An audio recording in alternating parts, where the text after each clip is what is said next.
Tokaaba. Chimanyi.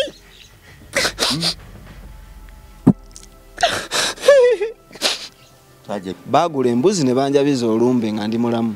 Tyanatoli bamukutte ne saati za lutalo musabo abadde ayagala maanyi. Taje.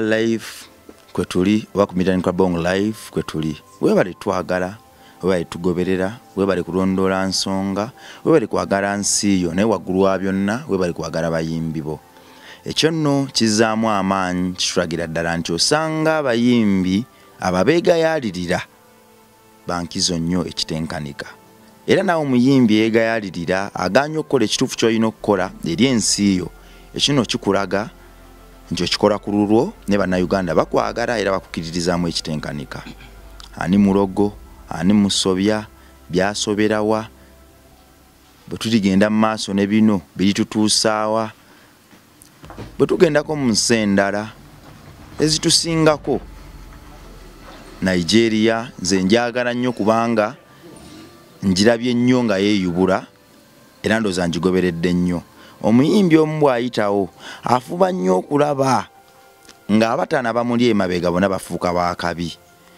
bw'ayingira Europe afuba nnyo okulaba nga bano balese ewaka nabo bayingiza Europe kyanjawulo nnyo nno ffe wano omu bw'ayitawo ayagala buli abadde amuli ku lusegera amumize omuswasaane wasigale ng'ali yekka bannayuganda bangi abagenze ebweru oli bw'awangaala yagamba nze saagala kulaba ku munnayuganda okusanga munnayuganda nsanga omuntu atali wa ggwanga lyange kimanyikiddwa nti munnayuganda bw'omwesembereza temusobola tambula nnaku 3 nga obadde ojja akanyama oba kasukaali obeewo tannayonoonawo kiriko maddi kiri eriffe faba omulembe guno okukyusa ebintu ebizze biteekerwateekerwa ku mmeeza yaffe mu ngeri ey'ekitumbaavu ey'obulyaz'amaanyi ano ey'obulyake okuzingako engalo tekiyamba bwe tubyogera munnaffe oyo aba yeetaaga okutuyambako gwe twetaaga okuyambako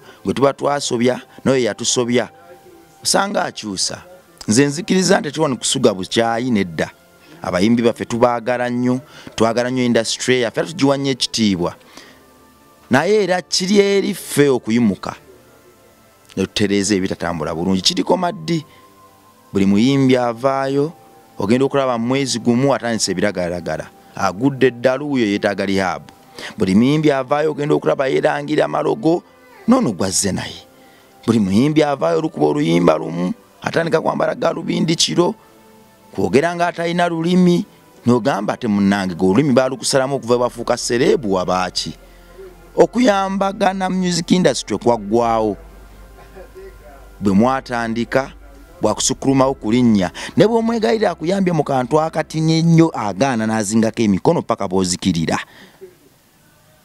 ku ntaana z'abayimbi kuba ebigambo ebyessuubi era ebitendereza oyo aba agenze ne ku ntaana z'abantu abalala abadde agenze ayinza okuba ekimututte gibadde emitwalo 2 ng'abayimbi bwe bwekuŋŋaanya 20 buli omu n'aleeta omutwalo gumu gumu munnaffe teyandigenze naye olw'okuba buli gwajja atuukirira mu bulamu aba alowooza bibye beesolayo gwa naggamba paka bwafa naye ku ntaana ebigambo ebitendereza omubiri gwo bannange buli omu ayogera n'okukaaba n'akaaba beekuba nnyo meekaapu era bagulira ddala engatta ez'ebbeeyi n'ebijaketi eby'ebbeeyi ebya bulaaka bwe babaayo enkuba oba amagomesa aga bulaaka oba t-shirt eza bulaaka n'ekifaananyi kye ne bakiteekako bagende bamuwerekere era nga mu bulamu bagaanira ddala ogwo nno omutima si gwa bwa Katonda nkomyewo ne Jebbi twakomye wano Anatolius azze Jebbi agenze mu audience amuyimbiddemu azamubuuziza n'ayita banampa omulimu Anatolius nga yabuuza Jebbi amugambye nti ye naye ate tuddako emabega Anatolius yatugamba kisoboka mbadde ngenda okudda emabega ngeze n'empima nga bisobokera ddala Jebbi bwe yavaayo Anatolius yaka yafuna amaanyi Nera ne jebyo okubaawo tekitegeeza nti ate Anatolius teyajja nedda. Ono ayinza okuba yatwala Anatolius mu kibiina, ono bwe yavaayo Anatolius n'abeerayo n'awangaalirayo n'afuna amaanyi ge bamwogerako ge yayina. Kale gye baliko ssebo. Kale ssebo naye gye baliko. Obulamu bulamu. Embeera simbi ndi mulamu. Waliwo yagambye akasajja kayimba. Amiina. Akasajja kayimba. Neyanziza. Omwana n'agamba nti va mu kwogerera omuyimbi naawe genda weekolerere mwagala nnyo okulippira abayimuse. Omu n'agamba nti oba oyogera erinnya David Lutalo teekako omukulu, oli mukulu diva. Mukulu ku ye. Oyombyewo buyombi. Si kuyomba. Bwe mba nga tuli ba Luganda. Gwe nga twakula ewaka. Owulira? Ogamba ki muganda? Gamba ki muganda? Kati ffe tusigala mu ekyo. Kati ebyo byali mu kutendereza. Nze nalabako Lutalo nga tumuddusa mu nnyumba e Busega nga bamubanja emyezi 5. Ndeka naawe. Genda omubuuze. Genda okubire lwakuba abantu abamu tebaagala kwogera mazima. Ekyakimanyi yali mukyala we ne Ibula ali mu Amerika. Ffe twaleeta emmotoka eddusa ebintu mu nju ssaawa nga 12 e Busega nga naye talina ssente. Ez'ekiro? Ez'akawungezi. Mwasenguka misana. Anti obudde bali abaali bavunaanyizibwa. Awo obudde babanga tebannadda kuba kwaliko keyateeka. Yali wakubala kati oli bwanyumiza ebiboozibozi ebyo. Nze mba saagala biwulira. Yakere mukulu. Mukulu? Nze omuntu muwe ekitiibwa. Naye ate wali abatasaana nnyo kitiibwa. Tokyogera. Anti mbuuza lwaki. Tekikubawo nti Lutalo tasaana kitiibwa. Akisaana. Okitegedde? Naye ku oyo gwakoledde ebirungi. So si kugwatulugunyizza nga nze.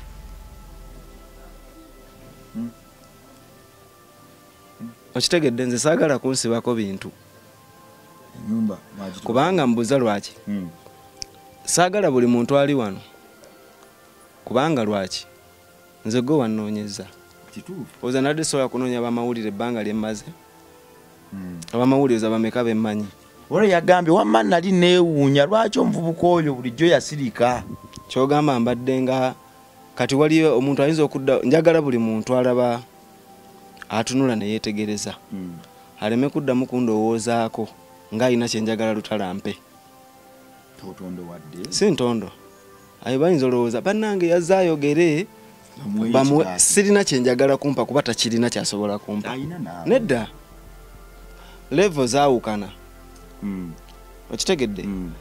Kyasobola okuwa abalala. Nze tekinjyamu. Yensonga lwaki saagala muntu yenna kundowoozaako. Tina kye njagala David ampe. Era saagala ddamu kukirowooza. Era alina kyandowoozaako mbu JB yazze akola interview ku mboozi ya Lutalo. Nze kisooka mmwe mwampise. Ekitegedde? Kyakubiri ssaawa zino ekintu kye nsobola okweguya ye mutonzi wange. Mbuuza lwaki? Yamanyi ennaku yange. Yamanyi bwandabiridde navaayo gambye 2013. Nze nga nina abaana abakuweerera. Wanazaala mangu. Lutalo akimanyi. Kati bwe mbanga neebeezezaawo paka leero nga tebandabangako nga nsabye. Oba nga ngambye David nti mpa kino. Kati bwondowoozaako kati oluvannyuma lw'emyaka 10 mbunzize babeeko kye bampa. Eyo ndowooza yo nga ggwe ayagala bakuwe. Era genda bakuwe. Oyo yenna ayagala.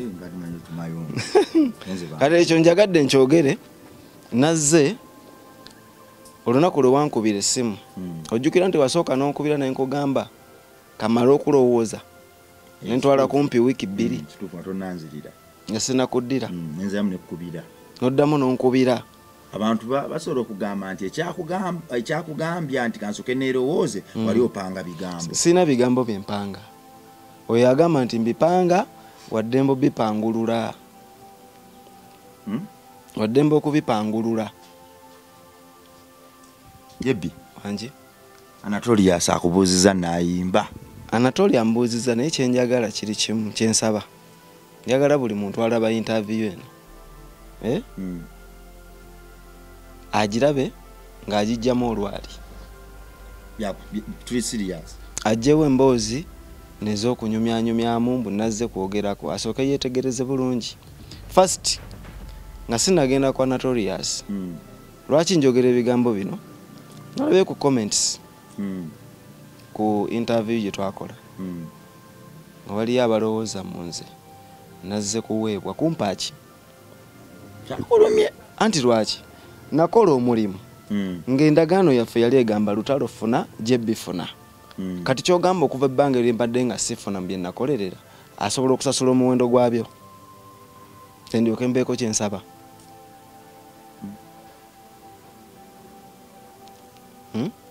kankulage David yagamba sali qualified mu kibiina kye bapima nga siri qualified nga oli mujega nnyo good ya namba lujega yes nange nzikiriza namba lujega ndi namba lujega era sali qualified nali sigwanidde kuba mu the hairs group y'amaanyi y'abakabejja abali qualified sikyo ekibuuzo kiri kimu kibuuza ggwe ng'oggyeko nze olinayo muyimbi gw'omanyi nga yali abadde qualified okunenkana okuva lwe navaayo oba okuva lwe twatandika the hairs mpaayo omu ng'alina ennyimba ze nnina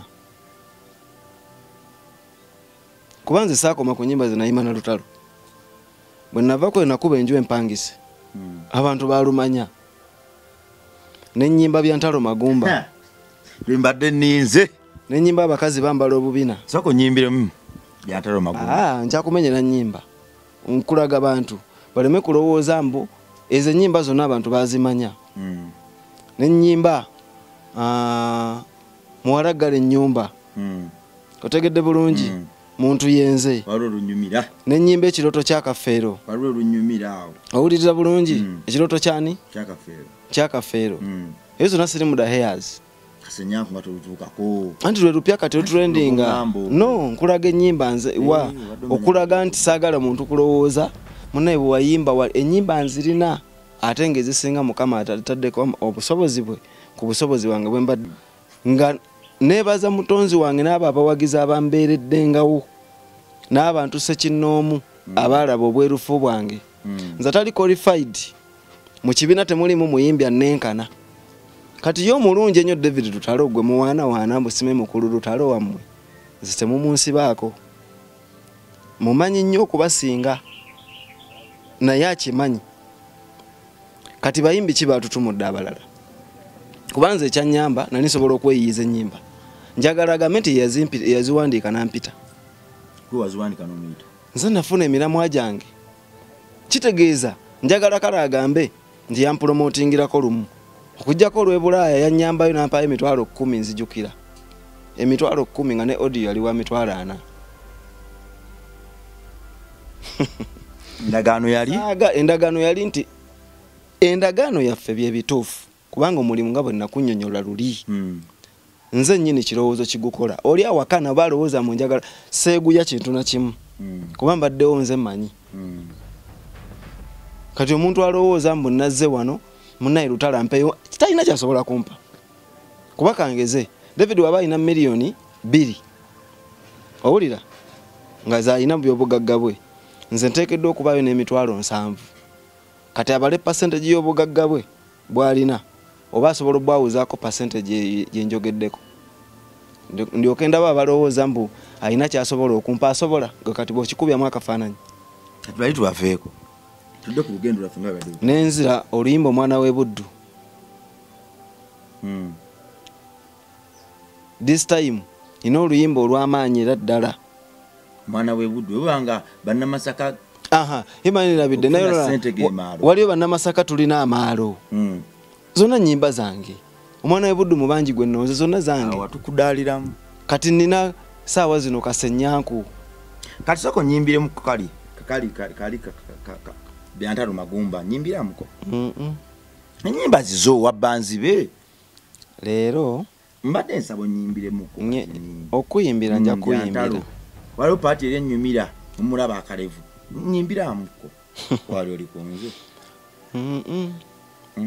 ate nzalina akalevu naye naawe okayina nyimbiramuko byantalo magumba oyo mbadde saagala mukuyimbiremu leero nyamba kankuyimbire Kasenyanku nsoka wali time yaffe kusoka wali ku Byantalo Magumba then tukube Kasenyanku anti Byantalo Magumba we mabegeera naye tetuna Kasenyanku wano tukyava eri mabega abantu bayimbiremu ku buyimba jebese na luyombo aseri nanze tabu abatusoyasoya obwongo be batusokonkola emitima bo balinga kyanyanja kiba kyamaanyi mu mazzi batutiisanga kalenge akanga nazibya obudde tewayita lutemya lwaliso nga mukulu njuba asonze kyekibakanuza amaaso ng'enkwezi batudde mu mitima leero ekizimba kankyase kankitulisize mu bangi naboogera ebingi kimanyi balizuula amazima si lwa busungu bungi nedda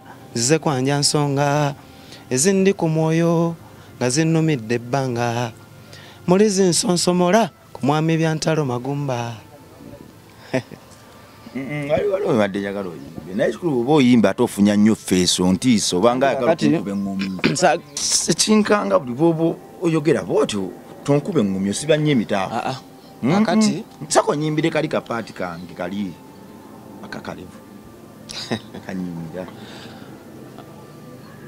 twapanga omulimu ne mwami Byantalo Ssempapa ffenna ne tukola nnyo mu maaso tuba obulungi mpozi saakimanya tukolera muntu omu tusule bubi tulye bubi nga yalina okuvuga emmotoka nga yalina okuzimba n'abaana bebe balina okusoma kugambye mwami byanfuna yakyusa Byantalo ensingo n'akyuka omwoyo kati atunulanga batujju bano bannalukalala batulika n'ebbomo oli mukambwe samulungi muntunula naddala ng'omulabi akalevu mukakka mumunjogera so n'akatulabo kabwe keebikka Byantalo asimayiringa naye omutima munda gwagoonya kugambye gwavuunya muddugavu nga manda omuntu w'omutima omunaku ne bw'afuna ebisero alingiriza olubatu nga n'amalusu gamuyiika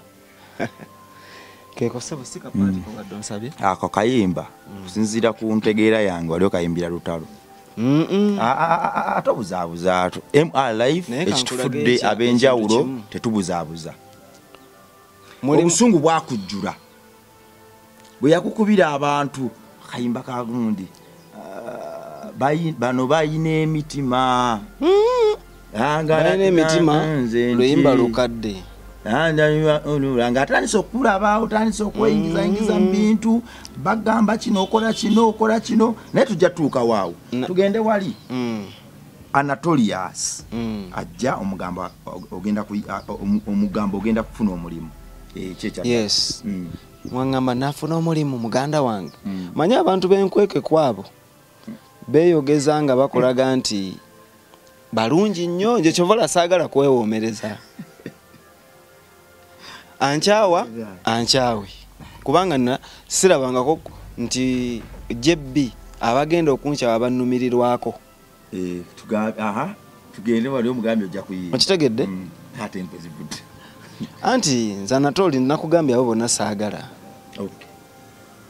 tugende wali lwaki kati Anatoli gwe njagala mbuulire yannyamba ki nze nga bwe namuwa omulimu bwe navaayo kye nawulira baagula embuzi ne banjabiza olumbe nga ndi mulamu alika naawe bwino waali era bonna boyagala bakuwa ku bwino kubanga abamu mu kibiina ekyo baavaamu n'abamu banyiiga lwekyo bakola batya soko nziziramu nga bwe kyali nze mukuva mu kibiina ekyo sina gwe navuma naye nali ntandise okulaba akabinja akazimbye baalabanga buli gwe naleeta abamu baalowooza nti okufuna bye balina okufuna nze sirina kubaawo era baabifuna kyova olaba kati saawa eno buli kimu kirina kungulwa nga bwe baakisiga tugende maaso baatuka batyo okusalira embuzi mba ndi awo muntu nga nkubira nga munyiivu ng'alina ennaku nanga naye jebbi ng'okoze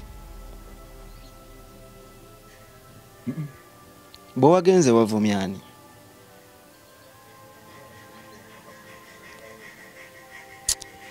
mwana gwe tugende mpola jebbi mwe mubeera mu nsi muno toka Tokaaba. Chimanyi.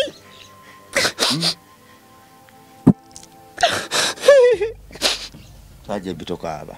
Omanyi ebiseera ebisinga kati omutima gwawona kyova tuvuddeyo twogere ebintu. Temulina kye mumanyi. Nze nkubuulira. Nje bitokaaba. Kinkutteko naye tokaaba. Kubanga munnange ebiseera ebisinga g'oli muweereza. Temulina kye mumanyi mwana. Embuzi baagisala bati. Temulina kye mumanyi kyobula nze nakugambye. Saagala nnyo kwewoomereza. Nakuddaawo neeguyeeguye. Okitegedde? Kati ntandise okufuna. Temulina kye mumanyi. Kati ntandise okufuna. Nkubuulira temulina kye mumanyi. Kati saagala kunsibako bantu bammwe. Twagala tunyonnyola embeera kubanga erinnya Jebbi labikidde nnyo mu interview zino. Ita Jebbi, noonya Jebbi. Kakati ebiseera ebisinga olw'obusungu bw'olemererwa n'otakyogera kifulumya. Kifuuka obutwa ku mutima gwo ate abantu baleera abantumye gy'oli. Kuba abantumye gy'oli nga bakwesiga, abamu bafaani bo bazze bagoberera ate ng'abamu bankubira bavira ddala mu nsonda zensinga okuwa ekitiibwa music industry. Kati ate nange ekineewunyisizza. Oba bagamba nti wali ofudde abantu Omwana Katonda ali eyo ebiseera ebisinga waliwo nze mu nsi mmanyi okukola. Yensonga lwaki mbaddewo tebandabyeko mu kamera nga nsabiriza. Abayimbi bangi bendabye sikulabangako. Wali ndabyeko awantu wonna nga nina byengwiranira mbifune. N'abagenda eri saakulabako. Nakugambye luli okuva nava mu The Hairs sigendangako we bakoledde. Kitegeeza nagamba nze sisobola kulwanira kyange. Mpulira muganda wange sisobola kulwanira kyange. Kati goyinza okulwana obeere ggwe. Tekisoboka. Ate nnwana kubanza tekisoboka. Olwedde ye ggwe. Ab'omululu be balwana ne boogera nnyo kubanga baba n'amaanyi okwegula. Eno ensi teringa ggwe bw'ogitunuulidde. Abantu tebalinga bwe mubalaba. Saagala kujja wano nkole interview. Bannange bantu mmwe munjagale nnyo nze nakola bino. Saagala kunjagala. Njagala banjagalire ekituufu. Bwe ndi muyimbi nga nyimbye luyimba lwe lunyumye. Baagala oluyimba. Kubanga era omuyimbi atalina nnyimba n'aba yayimba nnyo era batuuka nga tebakyamulaba. Tabitegeera. Kati sirina nsonga lwaki. Njagala nnyo okukakasa ensimu ndi muntu mulungi. Wabula njagala kwogera mazima. Ekifudde ab'enjawulo wano ku MR Live ne bannambeemu ge gano amazima ge tugendako essaawa zino. Mpulidde kipya nti baasala embuzi mbu ne bagisalira omukulu ne bamwabiza olumbe. Tugende maaso. Waliyo ebikolobero abantu bye bakola oba mu binyumu oba mu bako kye bategeeza. Amanyi bw'ogenda okula luli nali nze sijja kulimba ebintu ebyo byenkubuulira. Kuba nze nagenda okwawukana nzala emyaka nga 25. Naye ng'ate nkoze bingi kuba lwaki? Nze natandika okukola ku myaka nga 15. 15. Kati kitegeeza nali nsobola ate nayiga nnyo emirimu. Ffe waka baatukuza nga teriiwo omulenzi na muwala. Nze nsobola okuwusibira emmere ne ngikusaanikira ne nginyiga. Omuntu asobola okunda waliwo yambuuza yankwata mu ngalo. Gwe wali olimyeko. N'atamanya ffe twalima. Buli kimu nkimanyi. Kati saagala nnyo muntu ankanga. Yensonga lwaki nze ne bonsula kazinga kaawa mbeerawo. Kasitama nga ndi mulamu. Tugende ntwa. Kitegedde. Tugende omuntu yakubira essimu ono. Ibi yakugamba biki byaleero. Ngambuuza. Otegedde ekiri wano leero nga nagenze ng'eggulo. Lutalaagu abazaawo nagamba ne twabye olumbe lwa Jebbi oyo Anatolius nga yabakulembedde waliwo obusajjasajja obuli kati nga waliwo nga kannawandagala. Yali awo oyo bamugoba emirundi mu gurupu nga David yennyini kubanga twali ŋŋando David nafuna bali bamfunde rumu ye kuba mulimu gwa Natoli yatuleteranga chai. Yes, second angel unade njogerako oli kayimba ke wayimba oli mwami oyo yatusoko tugamba nti omulenzi oyo Anatorius yatabudde amaka gange era nawumuziba okkola era nejjusa olunaku lwe nakere ncha twali mmotoka nga tubasaidize mutukula tuli mbasatu nze manager Kijjamu ne Lutalo kinava mbagamba naye bannaye faza waffe nabadde nga tuleterako byokulya naye bamuwumuza kati bbanga ligenza ateka okuba agonze sekandi twogere naye ng'omuntu tumugamba oyo musonyi wakomewo evi nasooka n'agamba sekandi no director tayisibwe bubi konze si kirungi naye twogere naye nze ngenda kwogerako naye kubanga nasanganga Natoli awo ku Hollywood nga nange siba na ssente biseera ebyo ziri awo naye ng'ate nze muwakyalya naye njagala omubuuze nze bukyampa mudaheyazi yampaki okujjako okwongera okunjogerera namuulyako ne yagambako nali ku kivulu kya Red Titi it's okay ngabali awo ne twali bajja ne David ne ya Red ne mutegerera naye kumi terikyawo omu oba yali ya radio eyangamba yali mutege Anatoli agambye mbugendo simule uwofu nekyolya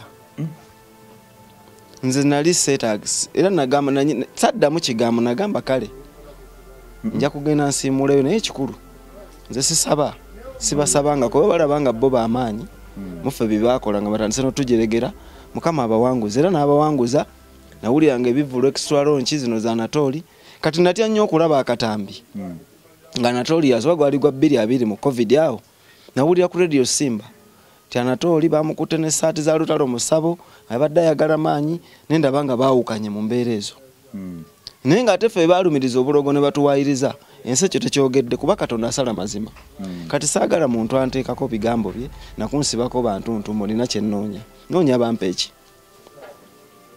oyogera ne Lutalo ne sekandi omugaba naye nga njogera ne sekandi mugaba musonyiwe ngamba ekibi alina ebigambo bingi mutabuzi namwe mujja mulabako aga Katonda mu ggulu manyi twakulanga tulale nti laddu 10 okunkuba nze nakugambye njogera mazima sitya kufiirwa nafiirwa dda sayina obulamu mu bye nze nkola mu kubeerawo nze neerwanyeeko naye ate sikufaananiranga muntu asaba kyakulya kubanga nze Katonda wange angabiridde n'abawagizi abo n'abantu sekinoomu twafunanga abasekinoomu abaali bamanye ennaku nga bwe bwakulaba najjukira buli kimu aga kyali wange weebeezeewo booti abantu ina obulumi ku mitima saagala muntu anzanyirako tugende mpola oyogera ne sekandi